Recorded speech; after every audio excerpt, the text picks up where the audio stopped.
ایک دور افتادہ پہاڑی علاقے میں ایک چھوٹی سی بستی تھی جس کا نام تھا بیوقوف پور۔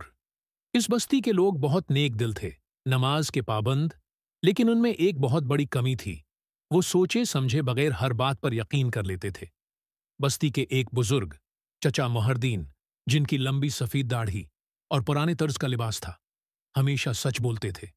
وہ سب کو سمجھاتے رہتے کہ عقل بھی اللہ کی نعمت ہے، اسے استعمال کرو، مگر لوگ ان کی بات ہنسی میں اڑا دیتے۔ ایک دن بستی میں ایک اجنبی آیا۔ اس نے سر پر بڑا سا امامہ، چمکتی ہوئی چھڑی اور لمبی داڑھی رکھی ہوئی تھی۔ لوگوں نے سوچا کہ یہ کوئی ولی یا بزرگ ہوگا۔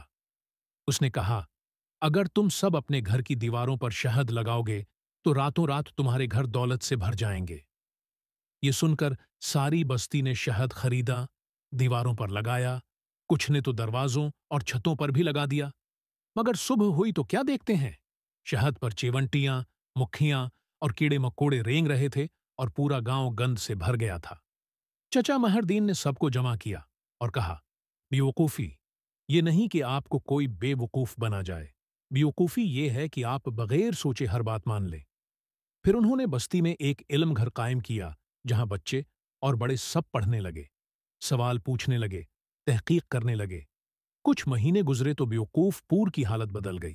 لوگ سمجھدار ہو گئے، کاروبار ترقی کرنے لگے اور بستی کا نام بدل کر دانش نگر رکھ دیا گیا۔ سبق: ہر بات پر فوراً یقین کرنا عقل مندی نہیں۔ جو بات سنی جائے اسے سوچ کر، پرکھ کر اور علم کی روشنی میں قبول کرنا ہی اصل عقل مندی ہے۔